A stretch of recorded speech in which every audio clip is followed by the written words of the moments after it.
Hello, everyone. Welcome back to the Holy Moley Studios channel. I'm Holy Moley Van. I'm joined by my co-host, Holy Moley Davis. And today we're going to be doing a pretty off-the-cuff discussion of Batman Dark Patterns. Gloriously presented to us by Davis Bitton over here. Davis, do you want to give us a quick rundown on just sort of the synopsis of this comic and get our conversation started? Yeah. So Batman Dark Patterns is written by Dan Waters, art by Hayden Sherman, and colors by Triona Farrell. Follows Batman, presumably pretty early in his Batman career, first, I think, couple years. I don't think it says. But it centers around him solving four seemingly unrelated until the end mysteries. The trade paperback that just came out, I think just this year, like a couple months ago, collects 12 issues, which has 3 issues per mystery. So each mystery is a 3-issue arc. Which my initial thought on that is like a really good way to structure it, because you don't need to read the whole thing necessarily. Mm-hmm. Like you could take each arc on its own, because they don't really tie in until the end, and even still, the end is still kind of still its own thing. Mm-hmm. Still very standalone, but it's just kind of building upon the same themes that each sort of arc has been presenting, for sure. But yeah, I thought that was a smart way to do it, especially for kind of like a limited run.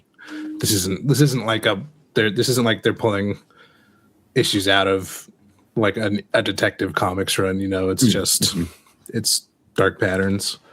Yeah, it's its own thing, but it's, as far as I know, because I was talking to my brother. My brother's a little bit more in tune with like the day-to-day of information and status of storylines and stuff. And so I think this is a canon comic, like it takes place, you know, within the overall overarching Batman mythos. And so it very much feels like it plays in that world, but at the same time, like you said, it feels very standalone, not even just issue to issue, but just like as a tome. Yeah, you could go into it, and this could be potentially your first Batman comic, and I think that it would onboard you pretty effectively, even if you weren't like as tuned into Batman.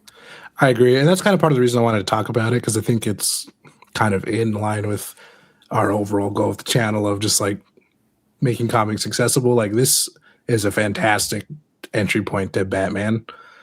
A lot of Batman stories center around like the Batman mythos and all of his lore and the Bat family and stuff, and you don't need any of that. You need to know the bare bones backstory of like his parents were murdered and he became Batman. That's pretty much it. It's a very good jumping in point, and it doesn't bombard you with like, you're not going to have to worry about like knowing how each character is related, or you know which Robin is what, you know, like, because Batman stuff can get pretty convoluted, especially the further you get into a timeline with a certain run or something. Yeah, which is just inherently the issue of and obviously Batman isn't immune to this either, of when you have such a long-running franchise that builds and builds and builds and builds upon itself. But in the moment, or maybe over a short period of time, like a decade or two, it doesn't seem that overwhelming. But then when you're at a point where we're at now, which is 70, 80 years of Batman stories that are all overlapping and contextualizing each other and different timelines and pathways and reboots and whatnot. So it can definitely be like a minefield of just getting started. That I agree, that I appreciate that this sort of onboards you in a way that says, here's Batman, here's Gotham. Even Alfred, I feel like, is not even a secondary character, even more tertiary than maybe he usually is. Gordon, I think, is in his secondary character slot. So it's sort of like you do have those pillars of Batman, but he's so, even if you're not like a huge comic fan, I feel like those 4 pillars of just the Batman storyline are easy for people to interpret. It's hero, location, first sidekick. You know, I think Alfred doesn't deserve the title of sidekick, but you know, primary ally. Mm-hmm. And then you have the cop character analog, who, you know, I always like the shifting relationship of Gordon and Batman. Mm-hmm. I think that's always been a fun sliding scale of the timeline that Batman stories provide, and it's always, I feel like it's a good marker to show where he is. Mm-hmm. You know, is Gordon an adversary or an obstacle to Batman? Okay, that is early career. You know, is he a close confidant and friend, and he knows who Batman is? That's later. You know, further into the Bat family, post, you know, the inclusion of like Batgirl and many of the Robins and stuff. So. Mm-hmm. Yeah, it's cool to have a story that focuses on those pillars, but still navigates, you know, if you do have a known history of everything that's come before, or some of the other stories that have come before, it doesn't clash, is I guess what I'm trying to say. It doesn't clash in any direction. Which, especially if it's, you know, canon. One thing that I like about this book, but still a little confused on, is exactly when it takes place, because aesthetically it pulls a lot of noir influences into the design of just not only characters, but like the city and vehicles and stuff. But still, like, Batman like calls Gordon on a cell phone and stuff. Like, so I think it's smart to like place. It's smart to like have something canon take place and just, you know, plop it back in time or something, as opposed to just constantly reinventing the new origin or something, kind of like they do with, I feel like they do that with like Spider-Man a lot, of just we have to perpetually keep him 20 right now, you know. Yeah, they're afraid to progress the character. I know Spider-Man especially, I feel like, falls into that sort of cartoon character rabbit hole of like, for whatever reason, the creators are afraid to further their story. I don't know, I guess in any direction, you know. Mm-hmm. Like, it's like how like the Simpsons kids don't really age unless it's a specific episode that shows them in the future. Mm-hmm. But it's like always a constant sliding time scale because they're, you know, 10 years old for 2 decades and everything. So yeah, I feel like Spider-Man definitely suffers from that more than Batman. But just when I was looking through the intro of Dark Patterns, I did note that I think Batman says he's been doing this for 3 years. Okay. That he's been Batman. So I think it's in that post year one era, but it's not. I feel like there's like a 5-year time period usually between like year one and then like maybe the enhancing of the timeline of where he gets more into the like supervillain territory and less the noir crime. Not that stuff doesn't exist in that sort of timeline. It's just less prevalent. Well, it's one thing that is a credit to the book too, of just keeping it relatively street level.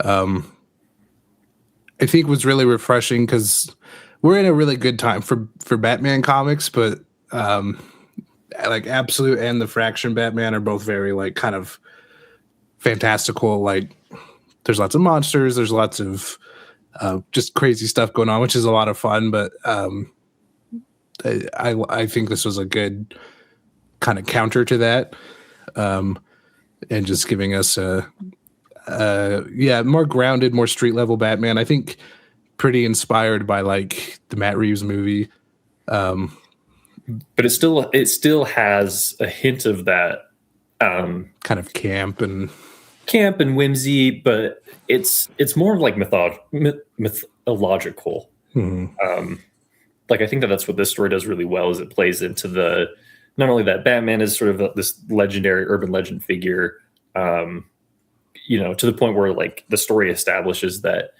his sort of legendary status has different currency in different at parts of Gotham.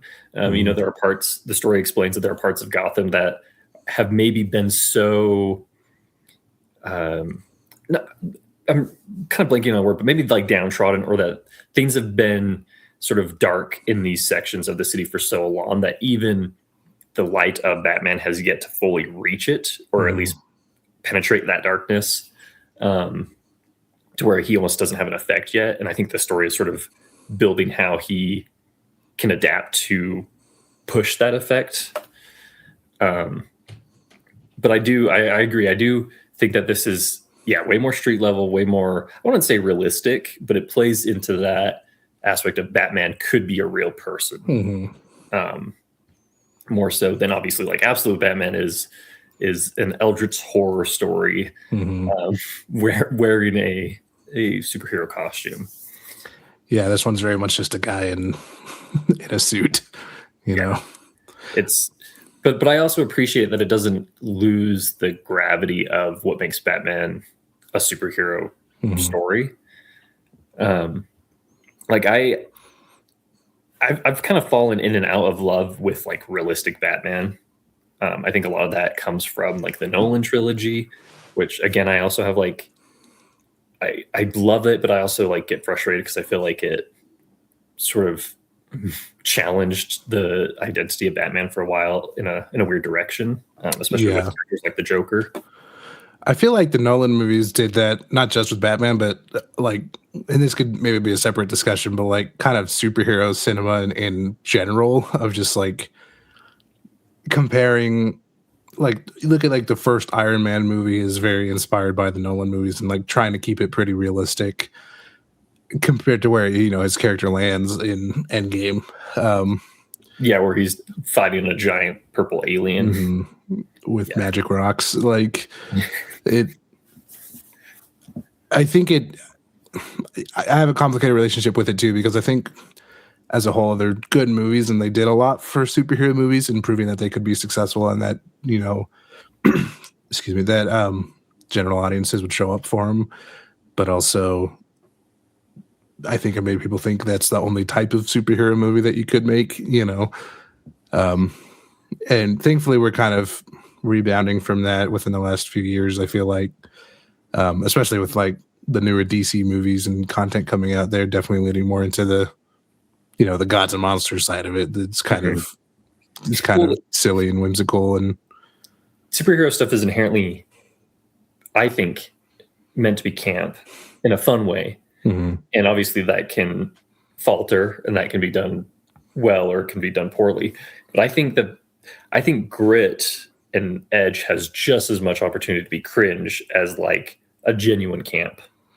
Well, and and we see that with, I think, like, don't come after us, but the Snyder movies like take it way too far and try to be the gritty edgelord version of DC characters. I think this comic treads that line really well between, and I think that the Matt Reeves movie does really well as well with it too, of just like, I mean, that movie is, you know, dark and gritty, but it's, you peel away all the atmosphere. It's a pretty goofy story still about Batman and the Penguin and the Riddler, you know, like, which is inherently like the Riddler. And again, and I know this isn't a Matt Reeves. Maybe we should do a Matt Reeves Batman discussion video, especially with all the new developments in that movie finally the sequel finally progressing. As I feel like it's more subtle in that movie, but it's still present. You're exactly right. They're not harping on the fact that like maybe there is a more whimsical nature to the world, but it's just inherent in the fact that like the dark seems darker in some places, you know? Yeah, I think it's just a different flavor of whimsy. It's not lighthearted, but it's equally as fantastical, I think. Well, it's like and I know that certain things predate, you know, Snyderverse stuff, but it very much feels like Snyderverse is trying to be like what The Boys is, which is sort of like anti-superhero, like we need to, like, obviously you have to beat up the hero and you have to give him stakes, but it just very much feels like punishing for the catharsis of someone who hates them.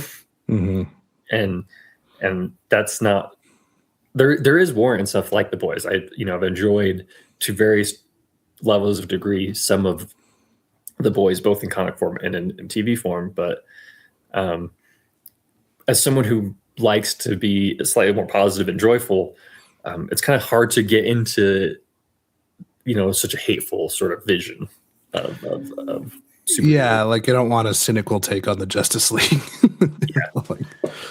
Well, it's like you see that so much more successfully done in something like Watchmen, where it's sort of breaking down the hero archetype in a Which way is that's what way the more source material does. Like the source material for Justice League is very much what Watchmen is criticizing, and so it's weird to kind of take a similar approach and try to at the same time like mythologize but ground your characters too. Like it just doesn't.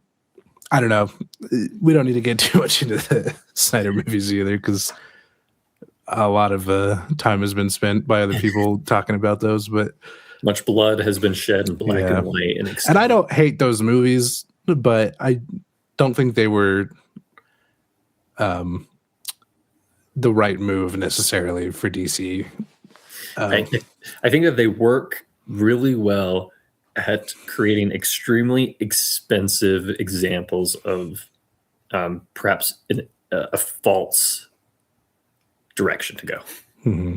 And sometimes a company has to make $1 million mistake so they don't do it again. Yeah. And they're clearly learning from it and pumping out some good stuff now. So that's been good. But it's like, and trying to bring it back to the comic, the comic genuinely just brings out all these thoughts because it, like, obviously I love that you brought up the noir. To me, Batman has always been a gothic noir, and that doesn't necessarily mean that there has to be like, a vampire in the wings, even though there's a lot of vampire symbology both in Batman and there are actual vampires in some Batman stories.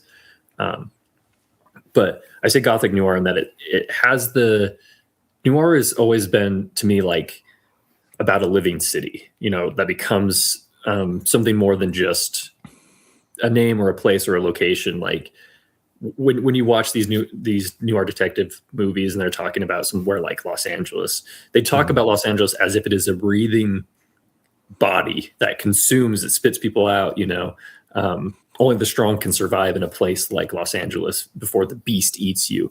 And I feel like Gotham has always been that, and in this story in particular showcases that well, in that showing that like Gotham is almost alive, but not in a supernatural way, just in that way where it feels the weight that the people give it is what brings it to life. Similar to how Batman, Batman needs, essentially, he's almost like Tinkerbell in that he needs people to believe in him or fear him in order to get power. And I think Gotham is the same way. And the story is throughout about how Gotham has that power and how the people, its inhabitants, are either utilizing that power for their own gain or as a way to hold on to like their history or their past that is so intrinsically linked with the city. I think it does a really good job of fleshing out it specifically pinpoints like historical events that have happened in Gotham that like characters are referencing or pulling from for some of these crimes that are being committed and stuff. But it also really fleshes out kind of like the physical like parts of Gotham or like suburbs of Gotham we visit in the first mystery. Like you're saying, there's the really rundown section that's essentially everyone's living in shacks. Like, it's almost more like a favela than it is like what you think about, like a downtown cityscape or something like that. Yeah, it does a good, and it's kind of a, I feel like a trope when it talks when people review stuff, but really does make Gotham kind of a character in the story. And I get kind of annoyed when people say that because I'm always like, yeah, whatever, but like here it really does like kind of bounce off the actions of the characters and what's happening. Like Gotham directly feeds into how people are responding to things. I mean, in a weird way, and I know a lot of stories are like this. if you break it down, but the story is almost very much a Batman versus Gotham story. But in so much that it's like, there's no way to win. There's no way for either of them to win because they're both sort of unmovable forces. It's about how they can weave together. And the thing is like Gotham itself doesn't necessarily have a cohesive hive mind agenda. That's what makes it interesting throughout the story is that, yeah, these things connect, but each arc is essentially discussing how either an antagonist or another character has been empowered by Gotham for one reason or another, be it the history that the people who live there have or what it means to them, et cetera, et cetera. It's them sort of in trying to obtain the power of Gotham to use for their own gain or their own agenda, and how Batman is trying to combat that. But it's sort of like, that's what I liked about it, is that there's so much, Gotham is so intrinsic to it, which is dumb to say because it always is with a Batman story, but I don't know, somehow it feels more so emphasized here. Yeah, it feels, you're right, it feels kind of different than other ways it's been portrayed at least in comics I've read. Yeah, I don't know, it's a testament to just good writing, I think. Because other interpretations of it, sometimes it's like, oh, this is just, Chicago or New Jersey or whatever. This is Pittsburgh, and then we're going to pan over and we're in or somewhere else. But it really kind of gives it a fresh identity that isn't just, big bad city necessarily. I think it gave it a little bit of like heart. Like I think a lot of times Gotham is portrayed as just this pretty shitty place that you're like, why would anyone live there? But I think in kind of fleshing out the history, especially in the second mystery about the apartment building, like there are people who like living there, that have history there that they don't want to abandon. And so I think that was a good way to kind of focus on how, why people would stick around a place like this. Like part of it is they have nowhere else to go, but a different part of it is like, well, this is where, my family has lived for decades. So yeah. It's definitely about a story of people who have established roots, that it does not matter how sickly or even dead those roots may be, that they're so focused on protecting them or maintaining it in some way through, again, is it out of an honor or is it out of a self-preservation? Everybody has different motivations throughout the story, but they're all trying to protect their stake in Gotham. They're essentially trying to prevent themselves from being swallowed up by the beast, the monster that is Gotham. I really like that aspect. And again, noir is not an unfamiliar term for Batman. There have been plenty of noir. Again, Matt Reeves, I think the movie is shot very much like a noir movie and told like a noir movie.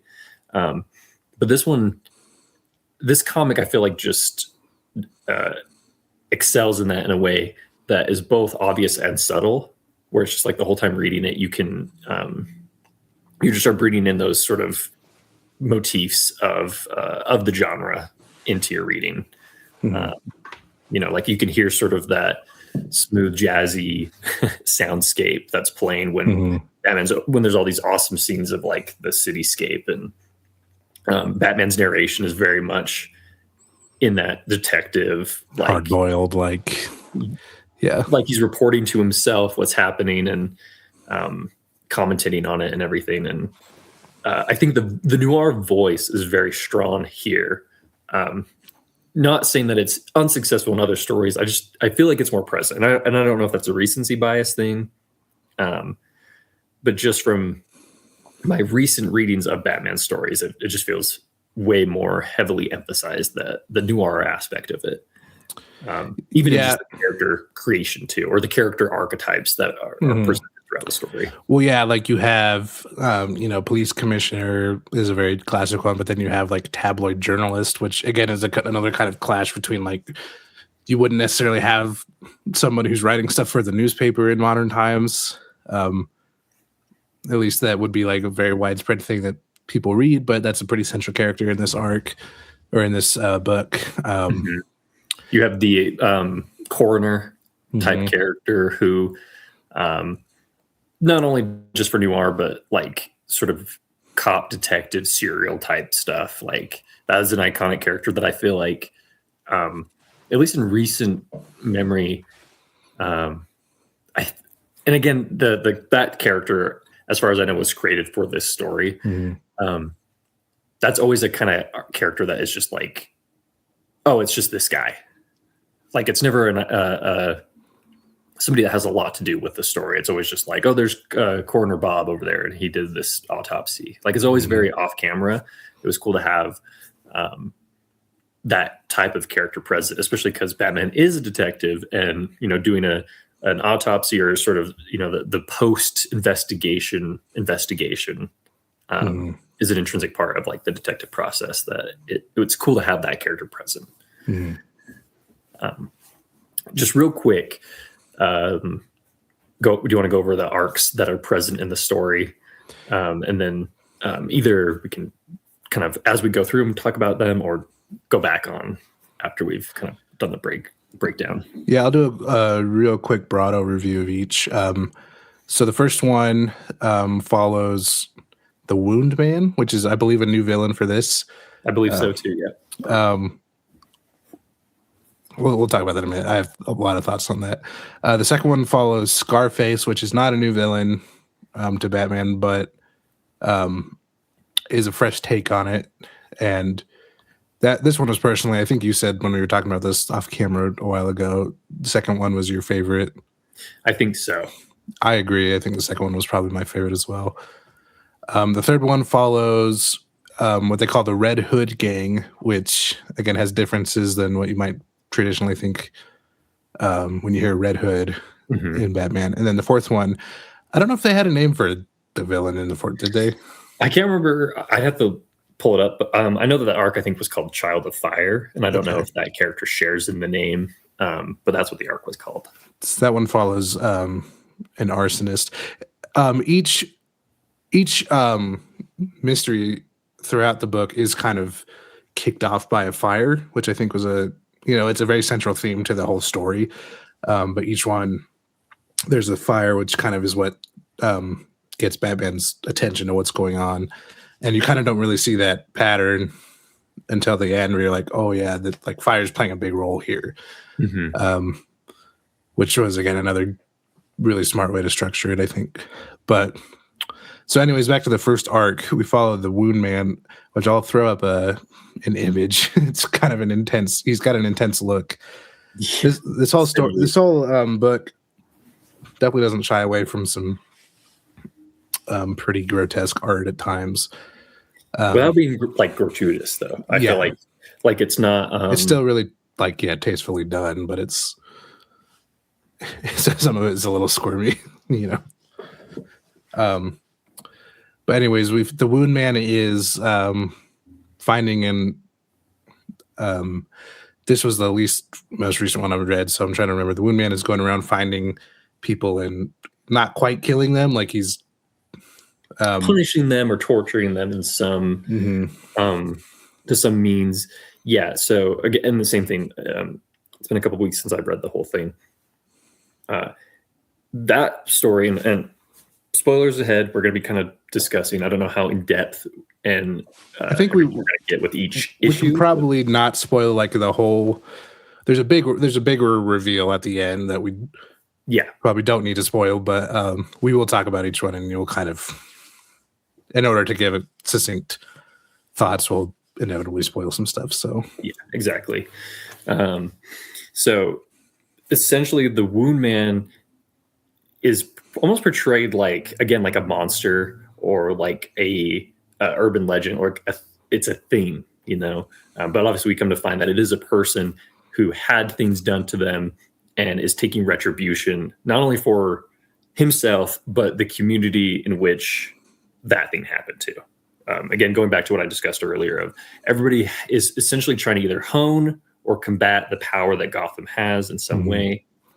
And they're all linked to the city with deep roots. I believe that story is where we get this suburb section of Gotham, and they kind of discuss how I really like the whole like 1950s, 1960s aesthetic, but just sort of atmosphere of the story, even though like not everything visually looks like that. And there is modern technology, but these suburbs very much feel like that. How cool is it that we got this like amazing white picket fence sort of amazing area, and then just watching as the city sort of overtakes it. Not necessarily literally as in like skyscrapers are being built over the town. It's more just like the byproduct of the city being in such close proximity has had negative impacts to the environment and the community involved. And that plays into the motivation and kind of construction of this wound man. Yeah, I thought the villain design for the design of, he's not really a villain. I mean, he is, but he does some bad stuff. It's complicated because he's an instrument. Yeah, but what just like a really intense kind of captivating design. I remember before I read this, I saw that I think it was on Hayden Sherman's Instagram that they posted some images of this character, and I was like, holy shit.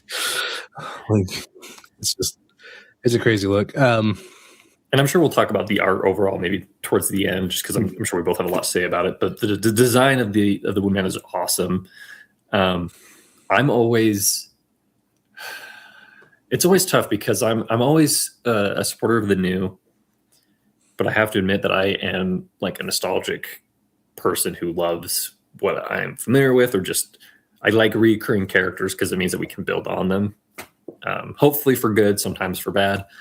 And so I'm always weary when a new character is introduced in sort of any kind of comic, but specifically superhero comics, because they can always feel very like gimmicky, or very like this isn't going to last, or very, but this story does a good job of making it so this guy does not have to reappear.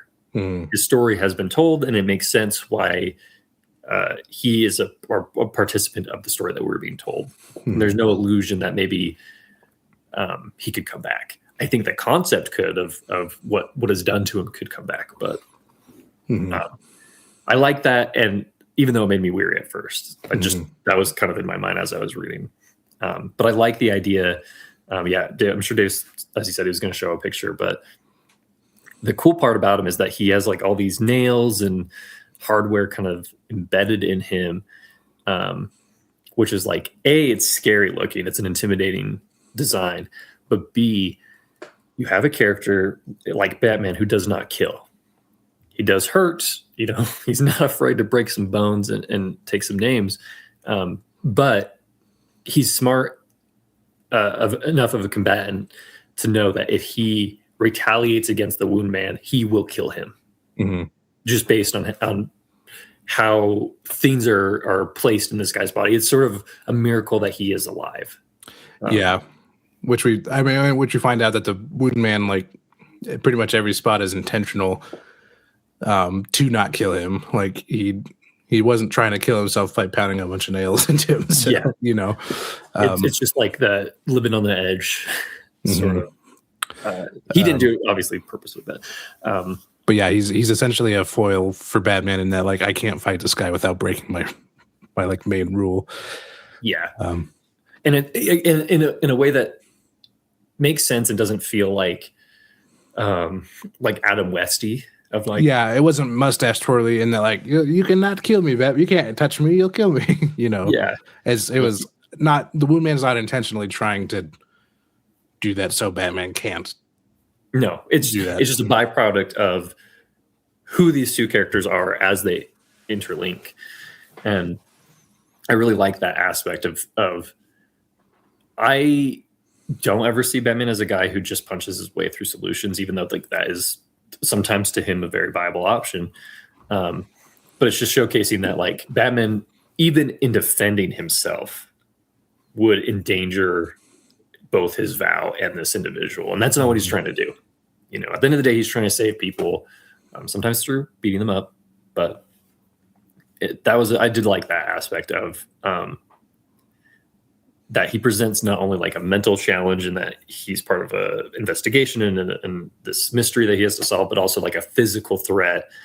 Not because he's extremely strong or he's like pumped up on venom or he's from outer space or something. It's simply because Batman cannot effectively defend himself against this guy in any sort of offensive way. Mm-hmm. But I thought that story was really cool. It took me a minute to get into it. But I think it's one of those things that like, I think it's a really good first story. It gets you into sort of the atmosphere that the overarching 12 issues is trying to explain to you. And I feel like thinking back on it after you've read the whole thing, I think each issue enhances it and each subsequent arc enhances it as well, if that makes sense. Because it really does set the tune for a lot of what's going to happen. Not just narratively, just stylistically. Yeah, I was in kind of a similar boat of first reading it, and then like it didn't hook me necessarily in the way that I think the other three I was in. I mean, by the end of this one, I was like, okay, I'm in. But the other three kept me going. Like I read the first issue, put it down for a little while, and then when I picked it back up, I read the first arc, put it down. And then when I picked it back up, read the second arc, I finished the whole book. Because the momentum was going at that point. But yeah, that one, not only tonally, like visually, but tonally in terms of like kind of themes for the story of like the privileged versus the underprivileged, who's taking advantage of who is Batman really fighting against here, there's the end of that has a great moment where Batman again doesn't violate the no kill rule, but catches the kind of guy who's really behind everything and puts his hand on his shoulder and is like essentially like, I'm going to hurt your shoulder for the rest of it. It's not going to heal properly. Like, and you'll always be reminded of this, that was a great Batman moment, I think, because it was brutal and intense without again being like gratuitous, like he didn't like break his arm, but he was just like, this is gonna fuck you up for life. Yeah, I'm essentially creating a sensory pressure point that will unlock a memory every time.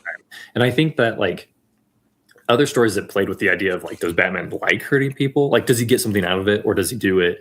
Obviously, he's a willing combatant, but does he do it maliciously? It's like the whole argument of like is he being a Jedi about it? Is he using his weapons for defense and knowledge, never for attack? There are stories that play with that, and in that example specifically, it very much feels like Batman's violence is, I don't know, morally if we can justify it. That's a whole other discussion. But he does it to prove a point, which is specifically this guy of, you'll never do something like this again because you'll always have this reminder. It's not just, hey, you sold drugs, so I'm going to hang you from the roof so you don't sell drugs again, even though I know next week you're going to sell drugs. Like, I'm going to give you a critical brain injury. Yeah. You want to know how you can stop making dumb decisions? I'm going to give you a brain injury so you'll never think the same way again. Yeah. It doesn't feel like the violence for the sake of brutality. It very much feels like a means to an end to accomplish the goal. And Batman is attempting to speak the language that these bad people only know. It's sort of like the only way that you're going to upset a wealthy person who has everything they want is if you mess with their money. Right? It's these ideas of you have to hit these pressure points in order to make the person you're trying to bend do what you want. And Batman's really good at doing that, and I think that was a great example of that. But yeah, overall, I think that I think that arc was a really great introductory piece. I think any kind of introductory arc or story is always going to be sort of a struggle for a new reader. Well, it's got the biggest uphill battle because it has to not only just establish all the context and sort of looking of exposition, but also establish tone, establish theme. So it has the most work to do to get you on board. So, and it's by no means like a weak arc. No. It's just some of the payoff comes later down the line in a way that makes you appreciate what had come before and appreciate that setup had been put in front of you. You know, like you're saying, like fire is a linking concept that will culminate in the final arc. But when we see it, even in this issue, it's almost like at a glance. It's this idea that Batman kind of has this opening monologue before we sort of get like the title drop in the first arc, and the fire is just one of many bad things that are happening. And again, in that Gotham is this living, breathing organism. It's sort of like Batman can't stop the city from breathing. He can just keep it breathing, or he can prevent some of the systems from decaying to beyond failure. And like that's what I like is that this issue really, or this arc overall, really has to set the stage for that kind of stuff and set the stage for some of the reoccurring characters that we will be seeing. But it has to do it in a way that's not like, it doesn't paint the fire as a big deal because it's in the background, or like it introduces the character of the coroner or sort of Gordon and Batman's relationship right now. And it's all for the payoff later, which I appreciate. Yeah, well, and it plays with the idea of pattern, and especially, we can talk about it more when we talk about the third one. Batman specifically has points where he's like, I'm trying not to see patterns that aren't there. I'm trying not to trick myself into going down a path that I shouldn't, because I'm injecting meaning into things that it don't necessarily have it. And it kind of flips that on its head, and just like there is a pattern that by the end of the book you notice, but it's been in front of you kind of the whole time that you don't really pay that close attention to in that regard. It again, just I think there's kind of layers of how this was structured that were really intelligent in providing for just a really successful overall mystery. Like you can still take this as its own thing, like as one big mystery. Which that's just good mystery writing, I guess. But yeah, it's incredibly impressive how things sort of roll into it, but you didn't. It very much is like a roller coaster, not necessarily in like the highs and the lows, but just in the fact that like when you think you're going to go one way, you not only go a different way, but you turn upside down and then do a loop. Yeah, really, really successful storytelling. I had a thought and it just slipped my mind. But yeah, I think it was a really good standalone introductory story. You were talking about the pattern thing, not wanting to see patterns or missing patterns that are there. I really like that, the idea that like by the end of the story, essentially the fire has been growing, but Batman's been chasing the shadow it's been casting. Like, even though they're both right, they're right in front of him, he's essentially chasing the reactive element and not seeing the sort of currently rising element that I really like. Moving into the next arc. So just a very kind of quick breakdown of this one. Each arc kind of has like key locations or sort of primary settings that they kind of stay in. Obviously, there's a couple times where we jump around. I feel like this arc could be the most like bottle episode of all of them, in that it primarily takes place in this apartment building that when we enter the story has been overtaken by the tenants, the people who rightfully live there, and are sort of preventing. I'm trying to remember: are they going to demolish it, or are they going to renovate it, or in some way it's going to disappear? And these people who live there do not want that to happen, and they're almost holding the building hostage. Is the scenario that we enter into. As the story progresses, we find out that a legacy character, which are few and far between in this and overall in Dark Patterns, a legacy character in Scarface and the Ventriloquist is present in this apartment building, and they sort of play with this idea of, is Scarface sort of a living entity? Is it a byproduct of the ventriloquist? And that sort of personality of Scarface somehow becomes superimposed over not only the tenants of the apartment, but the apartment itself. And so they definitely play like that whole idea of Gotham as a living organism. They play into that of this building is alive, or it has a sense of identity, or it has an intelligence to it in some way, in a very like supernaturally haunted house kind of way. It's really, really, really excellently done. The way they kind of explain it is the way the building is set up when you're inside, and there's some great layouts early on in the first issue, kind of illustrating this point, is that sound bounces around this apartment building in such a way that like you can't really tell where it's coming from. So that's how the ventriloquist is able to kind of make it seem like Scarface is occupying the building. Like the building has kind of become his new vessel from the instead of the puppet, which was a really cool way to do it. And it's also on a deeper level. Again, like there's a point where Batman is in someone's apartment, kind of thinking this through and talking through what's going on, of how people are able to kind of buy into such a silly concept of like, they call him the boss, like, oh, the boss is giving us orders, and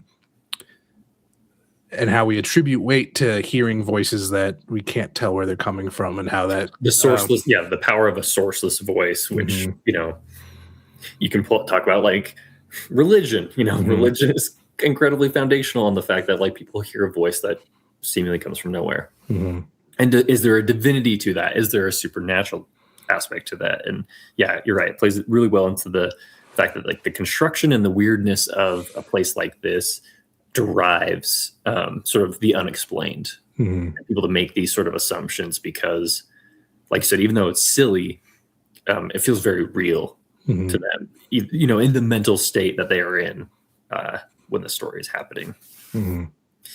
Yeah, what do you think about this one? I know that we both talked about enjoying it. This one was my favorite of the four, just because you have a couple of fun elements, like the whole thing of the building being a big ventriloquist puppet, but also you kind of Scarface's eyes and mouth on it. Yeah, you have all the tenants like don masks and stuff. Like it's a fun like take on those types of stories, but also you have Batman working his way up essentially in the same way that like in like a kung fu movie you have to get to the top of the building to do the boss fight, like. Well, that's what I love about it is I love any kind of story, but particularly like there's a bunch of movies that I love where it's sort of like it is a singular location and the literal ascension through a space is like the journey that this character takes. The awesome Judge Dredd movie, Judge Dredd, The Raid. Those are two that I heavily thought about when I was reading this particular arc, which made me enjoy even more because I really like both of those movies. It very much feels like that, but then it adds other layer where it almost feels almost like a thriller horror movie, like when locations are the scary part. Not in like a Monster House way where it's like the apartment's alive and it's literally eating children. Yeah, but this was definitely the most like supernatural of any of the stories, of just kind of playing with haunted house tropes, hearing voices, hearing footsteps, like that people are almost possessed in sort of the state that they've been pushed into with everything happening. Yeah, no, this was a great one. And again, like a good bottle mystery just by itself, where you are kind of taken on a journey, and who you think is the bad guy might not really be the bad guy, and there might be more at play here. And again, like a lot of just stories in general that come out lately, like it's a bad guy really capitalism, probably. But yeah, this was the most fun I had with, because it's a silly concept, but they do it in a really it's done really well. Without it's not cartoonish. Well, it's like it's impressive that it's not cartoonish because, like, again, talk about a legacy character. The ventriloquist and Scarface are very strange Batman villains, and some of my favorites in a weird way. I've always, or not, I wouldn't say like a top 5 or top 10 or anything like that, but when there's a successful story told with those two characters, I'm always really impressed because it's weird. But then at the same time, it makes sense because it's like you have characters like the Joker who play with like the idea of the clown and the circus and everything. You know, ventriloquist, stage, performance, being someone you're not, that ties with Batman. These alter egos, is the ventriloquist and Scarface the same person? Is there literally a puppet that can possess it? These are all things that not all of them are true, but some of them may be believed to be true by the people involved. And so I just really like a successful legacy character appearance in a story that still feels fresh, where I still feel like if I was to recommend any of Dark Patterns, I think I'd recommend the whole thing, but I would recommend particularly this arc because I feel like it, in a standalone way, executes on the themes of this story really, really well, while also being familiar with a returning character, which again is not something that happens a lot in this. There's not a lot of like your common cast of characters, I would say, in this whole Dark Patterns storyline. I think the other like rogues gallery that like is actually like a Batman villain that we pluck out is Firefly later. I think so. I'm sure there's a couple other mentioned, but it's like we don't have scenes necessarily with like Harvey Dent, District Attorney, stuff like that. And even Alfred doesn't really have much of a role until closer towards the end of the storyline. But yeah, I think that this is my favorite. I think, in all honesty, this is the peak of the comic for me. Not that I dislike what comes after. I just like this the most. But I feel like it's perfectly placed. Like I wouldn't push it or pull it in the lineup. No, it's in the right spot, because I think if it was first, I don't think it would hit as hard. No, it raises the stakes at the correct time, because it's sort of like the Wound Man arc is a story in which multiple people have been affected, and there's almost like this web of people, but it still feels very much like that one person's storyline. Whereas this is sort of like, I don't know, it's sort of building into the idea that the community itself of these sort of locations in Gotham become characters, like hive mind characters, that you kind of feel for, like in a, like, again, it's a silly, like they all think that they're being spoken to by this puppet or the spirit inhabiting a house. But these people, even though they're doing something wrong, it's showcased that they're doing something wrong because they take a cop hostage and they end up hurting them. Like they're doing the wrong thing, but these aren't necessarily bad people. It's people who are scared of losing their home and they're fighting back. And in some cases you would be maybe rooting for these people, but there's a lot of layers to it. I think it's really interesting. Yeah, I agree. I think this was the strongest single mystery throughout the whole book. And the art is excellent throughout the whole book, and we'll talk about that more later. But there's just some scenes in this that play really well with like I said, page layout, but also like lighting and how the lighting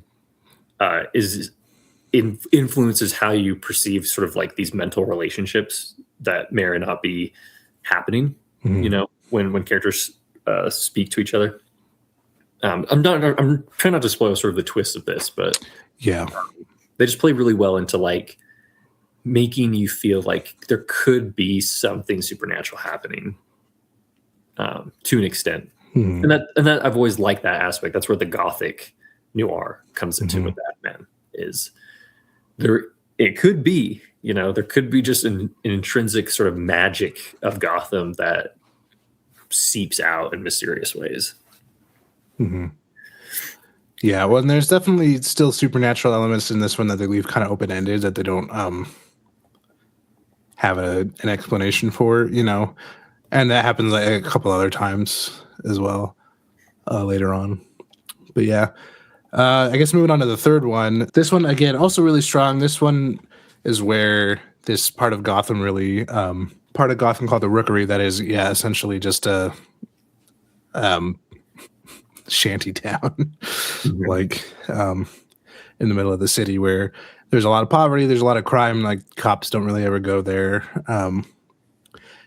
Something leads Batman to he finds a body that leads him to kind of start looking into this place a little bit more and start uncovering some history of what they call the Red Hood Gang. I think this story is honestly probably the most like the darkest in terms of just like it's got kind of the heaviest most gruesome aspects, you know. Well, it's definitely falls into that sort of like crime thriller sort of like, it's still noir-y, but in that it has like a sense of mystery to it, but also has like a kind of family drama aspect that kind of comes up later towards the conclusion. I did really like this one as well. This was another one that took me a second to sort of pierce it, and I think once you look back on it, once it's done, you're like, wow, that was actually really, really well layered. It's I feel like there's a ton of examples throughout the book where it's sort of like they're essentially like baking a cake for us, and it's not until I've eaten the cake that I can appreciate the ingredients.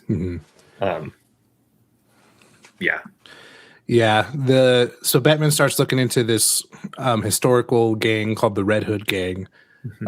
Traditionally in Batman, Red Hood is a character. Sometimes it's the persona the Joker had before he became the Joker. Sometimes it's, you know, Red Hood later becomes Tim Drake, Robin, Jason Todd. But anyways, in this one, the name is derived from a pretty gruesome, like, historical thing where it's essentially like this. I think they say they're Irish, like Irish immigrants form a gang in this poor part of town, and the name comes from like they would dunk people's heads in bleach, and then their skin would fall off their skull. So that's pretty fun imagery. When they said that, I was like, oof, like what a way to go. Well, it very much fit, you know, like this one. There's history throughout. There's history of Gotham throughout the whole story, but this one very much has like that almost like 1920s sort of like, or even 1940s like wartime.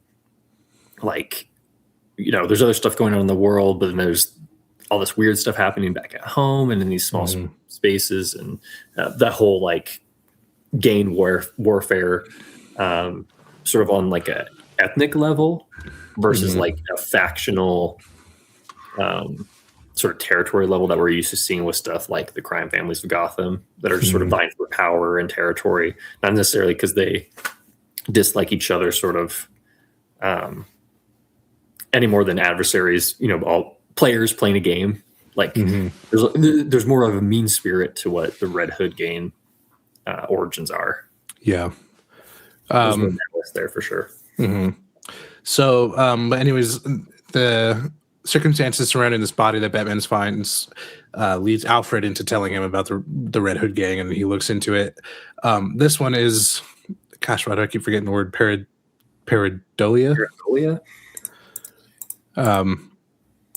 Batman has a monologue about intent, like trying to not see patterns that don't exist, and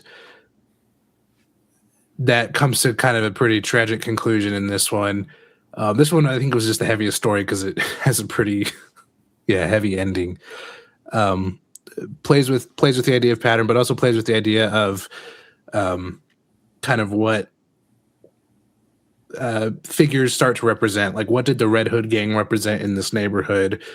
And then it went away. And then what does that get replaced with? Maybe and what does Batman start to mean for this neighborhood? And maybe kind of the other side of the coin of sometimes maybe Batman is not necessarily an inspiration to people, you know, like what's the other side of you strike fear in criminals, you're also striking fear and hatred in just your ordinary citizen who also might feel disenfranchised, you know, like a really interesting way to look at what the character Batman might feel like to people who live there. This one again, still really solid, probably the heaviest, you know. Yeah, it's incredibly tragic. I don't want to get anywhere close to spoiling sort of the conclusion of it, because I do really think it's a gut punch, really effective reading moment. But like you said, it plays into this idea that Gotham has been around obviously before Batman, you know, has had a history of building rich legends, urban legends, even to the point where like the Red Hood gang becomes sort of the local legend and sort of mythology of this particular section of Gotham. And how does that history relate to, like you said, what's happening right now, where Batman and the mythology of Batman is being constructed essentially over top of it. And this one very much is what makes Gotham feel so alive in this particular story. Yeah, I agree. Is that, like, I don't know, it's obviously Batman's like our primary character, and a lot of stories have that like sort of main character sort of focus of Batman, in that it's sort of like when Batman's off screen, nothing's happening, people despawn, or the story sort of only circulates him. And this is one of the few times where I very much felt like Batman almost like crashed into the window of another person's story, and that person's essentially trying to like be like, why are you here? Like, why are you he's like actively trying to push Batman out of the story, and not in a way of like, oh, I want you to stop, you know, messing with my criminal enterprise, or like, or the Joker being like, you keep making my plans fail. It doesn't feel like Batman obstacle for the person kind of accomplishing their goals in a sort of a criminal way or an evil way. It just very much feels like a pushing against what Batman represents, and how it's almost rewriting the history of Gotham for so many people. Which I think is really interesting in almost like a meta way of it being like, you know, we're introduced to a character who's sort of the core of this, who is essentially trying to fight for history and fight for their place in sort of the legacy of Gotham. And they're worried that Batman is going to overwrite that just by existing.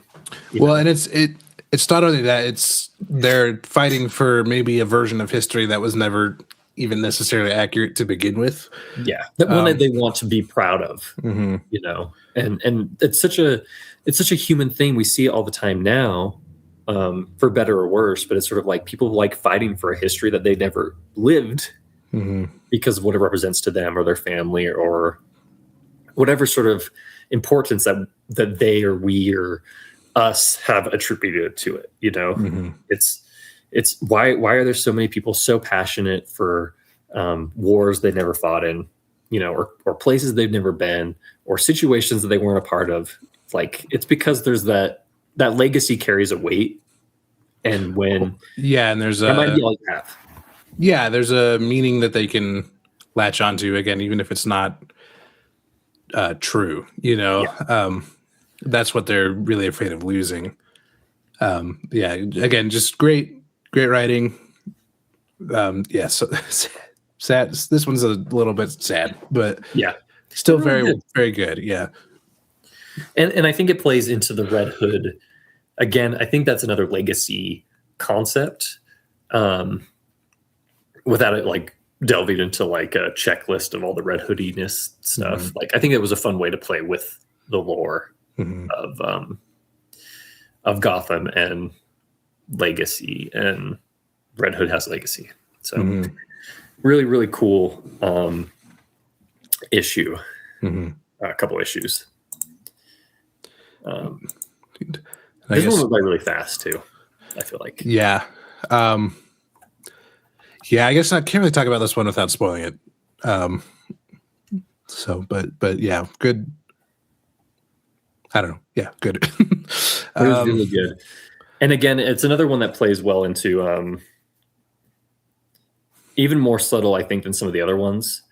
It plays into a couple of core themes that are going to become very prominent in the final arc. And it's like right in front of your face and you don't even realize it yet. Yeah, which kind of back to the idea of patterns, like in his insistence of trying to ignore patterns, he essentially creates one that, again, still it leads to tragedy, I think. And that's another heavy moment of this, is like there's the tragedy, but then there's the weight of kind of his role of Batman's role in the tragedy. And this one, we kind of really start to see Batman kind of go off the deep end a little bit and get a little obsessive and unhealthy about more unhealthy than someone who does Batman stuff would already be. Truly, yes, chasing the shadow and chasing the pattern, while completely missing one that's developing like right behind him. And then we sort of jump right into the final arc, the Child of Fire, which concludes the whole storyline. While I think really pulls the strings together effectively.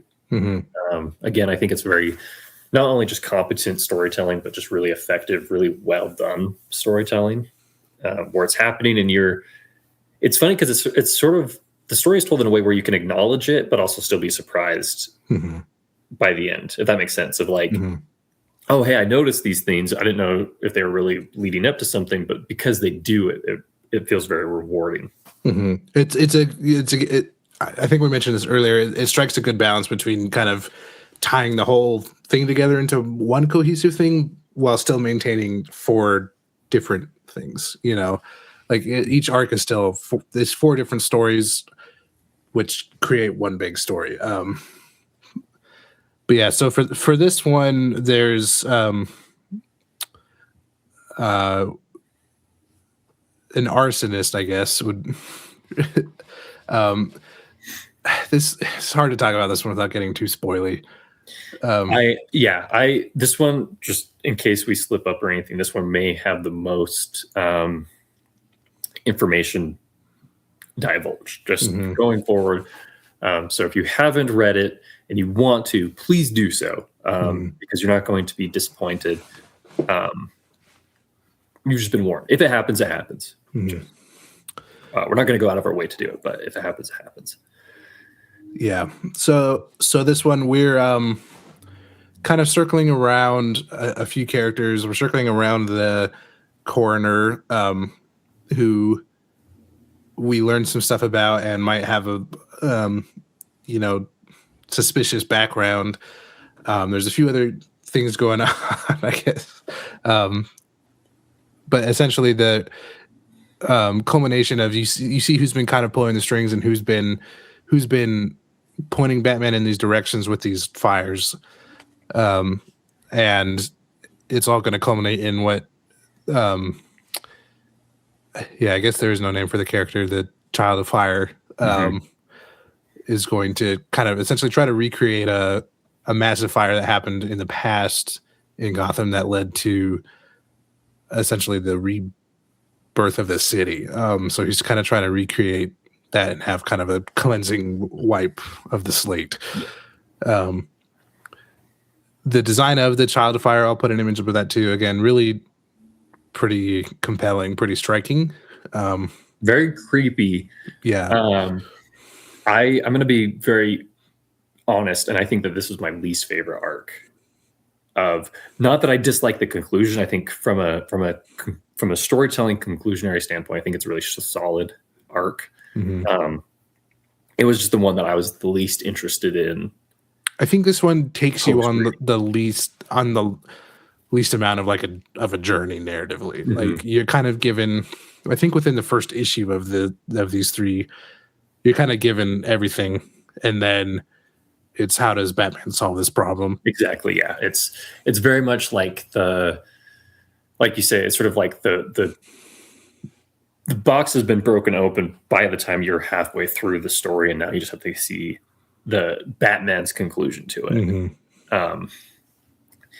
Again, I didn't dislike it. It's the one I'm the least interested in. But I really respect all the stuff it's doing, and I do like. I think I like the twist. I definitely didn't see that coming. I think it was an effective twist, and didn't feel unearned either. I think a lot of times you run the risk of twisting something and be like, "Oh, look who's actually behind this," and you go like, "Well, that's dumb." But in this one, you kind of do see how this could have been in front of you the whole time. You know, like it plays the fact that it introduces characters for a reason, and those characters have a payoff. Yeah. One way or another, and they have the agency in the story, and it's not just like not that like obviously characters can exist to help further the story, or they can exist to have XYZ thing done, but this overall book does a really good job of purposefully introducing people who will have an impact on the story going forward from their introduction to the end of the book. And I think that's what's really successfully done is even if you don't see some of these twists coming, looking back on it, you can kind of see the pattern developing. Interesting. Yeah. This again plays with the idea of Batman as a mythological figure too, especially the very end and kind of how he solves this problem. Batman in this one is on the mend and kind of not all there. There's a moment where he's talking to Gordon and it sounds like just like a crazy person rambling, and Gordon's like, I don't think Batman's doing too hot. I don't think Batman's going to make it every Yeah, I don't think he's okay. So that it's a interesting place for him to be in, for the character to be in, and to see how he wraps things up. I agree. I think this one is probably of the four my least favorite. That doesn't mean I think it was bad, but I was invested in seeing how it wrapped up. Like it didn't bore me by any means. I wasn't like I didn't get checked out. Nothing pulled me out of it. I think just you're coming off three really strong, successful individual stories, and the culminating one has to culminate everything, And that's always going to bring about more weight to it than, there's a lot more pressure on something like an introductory or conclusionary point in a story to something like in the middle, like it's just going to be, there's just a preconceived notion when you're walking into it. And you sort of have like a checklist that you're hoping to see completed by the end. And however your checklist, concludes is dependent on your enjoyment of everything. But I think it's a very successful ending. And I think it's successful in pulling the themes all together in like obviously fire has played a role, patterns have played a role, but specifically for me is like that history, that mythology, this idea that like Gotham was birthed from flame, and in its state it is corrupted and broken and it needs to be purified. And the purification of Gotham is not an unknown sort of concept in Batman. A lot of villains have that as like an agency of theirs, like we see that with like Ra's al Ghul. Sees Gotham as like a potential haven and wants to purge its corruption. I mean that's pretty much the central plot for the trilogy, for the Nolan trilogy. Is that it's like it needs to be remade. you know, and does Batman represent its rebirth, or does it represent its regression, you know, and everything. I think it really this plays well into all those themes, and just, I don't know, it really paints the denizens of Gotham in a way that's really interesting, where it so closely links them to where they're from and how important that is, and how, you know, what happens to them, what happens to Gotham means something to them, because obviously, like, we all care about where we live.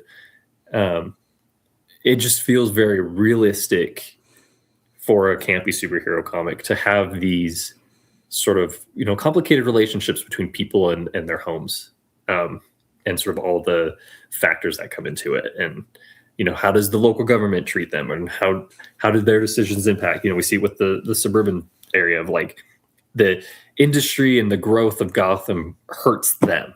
You know, it makes it better for everyone else. It raises the city to new heights, but makes it worse for these particular people. And it's sort of like throughout Gotham, when one group rises, another falls, simply because the balancing of the city is just ever in flux. You know, Batman is constantly jumping up and down on a seesaw, like, with his experience with Gotham. And I think that all the themes are really, really well executed in this book, and I'm really impressed with all the narrative aspects. Yeah. Together. Yeah, I think maybe let's give overall thoughts on the book, and then we can kind of delve into specifics that we like about, maybe more on the creative artistic side. I think this is an all-timer. I think this is going to be up there with other classic Batman stories like Long Halloween or Year One. I think it's going to be included in those conversations of just about, like, fantastic entry points, but just such a strong arc. I don't think we've had something like that, at least in the last 10 years or so, of just, like, such a solid, like, you know, to use the term graphic novel, of just like, here's a good thing I could put in someone's hands and be like, this is comics. This is why if you like this, you should check out comics, you know, like, yeah, it's a really strong entry into the Batman canon, I think. It very much feels like, as you're reading it, it's like a classic in the making. And even more impressive that it doesn't rely on legacy characters to accomplish that. And I think that's why it's impressive. Like, I think something like Long Halloween is always going to be in a camp of its own, exclusively just because it features the roster of rogues so prominently. You know, it's sort of like a perfect, like, catch-all of, like, it's like the perfect serial bite of Batman. You get a little bit of everything, you know, all together with Long Halloween. And I think that this has that potential to reach those heights. And it's impressive that it did it without, you know, featuring the Joker, you know, or featuring Two-Face, or featuring some of these prominent characters that when you think Batman, you think intrinsically about those other characters and stuff, you know. For me, I very much enjoyed this, and I'm really grateful that I read. There's the collections of books that have come out called the DC's Finest, and they're usually collections of older storylines. I read the Batman Year 1 and 2. Yeah, I have that. I have that as well. Yeah, yeah, it's excellent. I'd never fully read Year 1, and it was awesome to read that. And I've never read Year 2, but this, and you'll have to, if you read that, and you'll have to see if you feel this way. This very much feels in that realm of, like, Year 3, in a way that it feels like this is a book that could have come out in that era. Like, yeah, feels very classic and restrained because of that, in a good way, restrained in a good way. I agree. Well, in the way that a lot of comics kind of had this renaissance in the late 80s with, like, Dark Knight Returns, with Year 1, where you had these, like, kind of like pillars of artistic achievement. It wasn't just for entertainment. It was like, it's kind of a statement piece of a comic. You know, this feels like very much in that vein. I think we had Long Halloween was that in the 90s. Yeah, I don't know if we've had something like this in recent memory, at least, that kind of slots in with those other books that well. Yeah, well, the thing is everything is so event based and so bombastic, and I love Absolute Batman for doing that, for being bombastic, for being insane. Mm-hmm. You know, I love that about it. But it's sort of like, it's nice that we can live in a world with both, where we can have sort of a story that kind of keeps its cards close to its chest and is focused more on the narrative and utilizing location and character to aid in that narrative more than just like just throwing a cast of characters and being crazy with it, which I also think is a valid form of storytelling. There's room for both, but I think that this story excels in that like some of the most successful parts of year one for me isn't, you know, the stuff that will later become iconic or later become, you know, these pillars. It's the moments where the police task force is trying to take out Batman, and he's essentially on the back foot. He is not going to win in most scenarios, and it's just that how that scene plays out and how he gets away and how each step has to be taken so precisely to make that happen. And that's Batman versus conflict versus, you know, like a police squad, whatever. It's not him fighting the Joker or Superman or featuring all these, you know, roster characters that just inherently bring value to a story just by being around. I don't know. It very much feels like the best parts of year one. Yeah, I agree. Yeah, and that's just about a character and what he's trying to accomplish. I guess let's jump into Hayden Sherman's art and layouts. It's like such crazy, interesting work that works really well. A lot of times when people get funky with the layouts, I have a hard time with it because it pulls me out of it, or it's hard to follow. Not the case here. Like, just they do a really solid job of maintaining visual clarity and flow while still playing and making some really cool choices and utilizing kind of the language of comics really effectively. What are your thoughts on the art? I'm between like something like this and like Absolute Wonder Woman, I'm becoming a really big fan of Hayden Sherman. Just really, really impressed. Not only just with the skill, but just the creativity. I think page layout is a huge part of it. Composition is a huge part of it. There is no point at which I felt confused reading this. Yeah. Like to the point where I don't even remember consciously thinking about it. I think the only layout thing that is confusing is sometimes the title drops happen at the end of an arc, and so it makes it's confusing on so you're like, wait, did I just read this or am I starting a new one already? Yeah, that was the only time I've ever experienced like a lapse in sort of that, but that's such an easy thing to kind of figure out based on the context of what you're being told.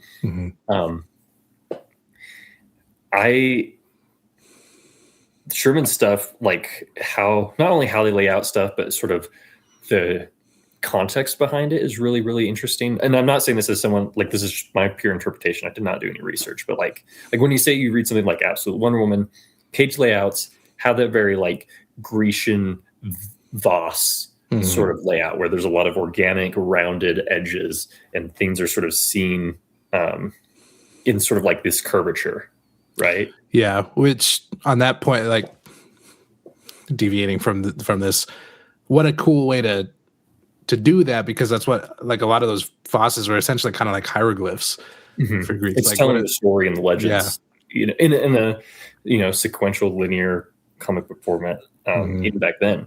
And the reason I bring that up is because in this, there's less organic. Obviously, he's not doing Grecian Voss stuff. It's more like Art Deco-y shapes. You know, like there's a lot of angles and things are jagged. And you know, I'm looking at this page. It's in The Child of Fire. It's when the child like plunges through the window and like there's shards of glass and the panels are also in these sort of shard glass shapes. And throughout the book, it just does a lot of, you know, very noir-y layouts where it very much feels like you're looking at the panels as if it's like windows on a skyscraper, or like you're looking at vanishing points, through alleys or something. Like it very much plays with the architecture. And I think you just have to commend the artist for that, because I think a lot of artists don't get credit for just how thoughtful they are. And some of that is invisible, and that's why it's effective. But I don't know. I like that kind of stuff, and I really appreciate seeing it. Well, it's really effective storytelling. Like, obviously, there's a high technical ability here with just rendering and drawing characters, and that stuff's all really super well done. Taking the script and taking the themes a step further with the art and with the layouts is really impressive, and I think that's what makes Hayden Sherman so, I guess, just effective here. It's in such good service of the story and of the just tone and everything. One other thing that I think they do really well is likenesses, like really consistent and distinct character looks. I think two characters that really represent that for me is Bruce Wayne. I think looks fantastic, especially because as artists ourselves, it's sort of like we always know, like, visual texture is always going to be more fun. Bruce Wayne is always in a state of like being beat the hell up. So you get to play with like color, you get to play with bandages, you get to play with like bruising. I think he looks really great like throughout. And then the coroner, I think, has like a really like solid design where you're kind of like, even now I can picture him and he feels like, ripped off the TV screen of like a character, know. I think it's easy, and I'm guilty of this to an extent. It's easy to just like pick distinct traits and have that be the identifiers. This is the same case with Absolute Wonder Woman as well. Like, very just like Diana and Wonder Woman always looks like Diana, and this one, Gordon looks like Gordon, Bruce looks like Bruce, Alfred looks like Alfred, and yet there are distinct looks, but just like I was really impressed by the consistency, panel to panel, of how the characters look like the same person. The rendering and the shading in this, I think, really has taken a lot of inspiration from Mignola. I got a lot of heavy Mike Mignola vibes, especially with the kind of triangular hatching. That feels very Hellboy. Just like the use of color, like particular like those dark blues, greens, and then matching that with warmth. I think Hellboy and Mignola does really well at doing that. The cool versus the warm. Yeah, I really loved how the color palette, especially on Batman, and this and this is a testament to Triona Farrell, to their ability to pick a great palette. Like, I loved how like the insignia is like orange almost, like the orange and kind of cool dark teal is a really good combo. Yeah, I think Batman looks phenomenal in this art style, and like the circular. Again, it harkens back to that like year one, year two sort of aesthetic of storytelling. Yeah, and he's got the goddamn trunks. Yeah, the trunks again also feels very Mignola. I don't know. There was not necessarily like overtly, but I kind of got some Tim Sale like Long Halloween vibes in the art here too. Who does your run? Is like Mazzucchelli or similar vibes there. Like, the influences are there, but it doesn't feel derivative at all. Like, it still feels very distinctly Hayden Sherman. It doesn't feel like they're trying to copy. It just very much, like, again, the story is about history. That's a core theme, at least to me. And I think that they do so not only narratively, but artistically, where designs are influenced by like sort of the long history of Batman. They're playing with this sort of year 3 timeline, like, so they're playing into those sort of 80s detective comic stuff. It just feels overall like a really intelligent story and intelligent art, and the whole team. I know that we've been name dropping specifically Sherman, but it's just easy when like they're the main big name. But like a genuine well done to everyone involved, because it's sort of like everyone's firing on all cylinders and all working really well, really collaboratively to like accomplish this goal. And it's no easy feat to not only tell a good story, have excellent art. Mysteries are extremely difficult because you have to feel like you're part of it, or else it just feels like it comes out of nowhere, and that's never satisfying. You know, like every clue is almost there from the beginning in the best way, where it doesn't feel like it's too in your face, but it also still feels like you can find it when you go back. Yeah, and it does an interesting thing where it feels like it employs tropes, but isn't trying to be cute about tropes either. Like kind of the red herring. There's always a character that you're suspicious of in a mystery that doesn't really wind up being the one you should be suspicious of. This does this a few times, but it never feels like like it's trying to be clever or anything. You know, it's just well done. It's not trying to. Doesn't feel on rails. Like when you play with tropes, you know, sometimes you just have that potential for it to be like almost like theme parky, where it's like, and now you know, especially with noir, it's like, and now passing the femme fatale, you know, and now passing the love interest who totally isn't a Nazi, you know, like it's like there's so many things that could be on rails where there's no motion beyond what you're being shown. This very much feels like it plays with those, but it's not on rails. It's not, there's not a foregone conclusion necessarily. Or even if there is, they find a fresh way to kind of make it still feel like it pays off. Exactly. Yeah. Yeah. Overall, I think everyone did a really great job. I had a really great time reading it. I think that the copy that you have, that physical copy, and the one that I had borrowed, is an excellent tome.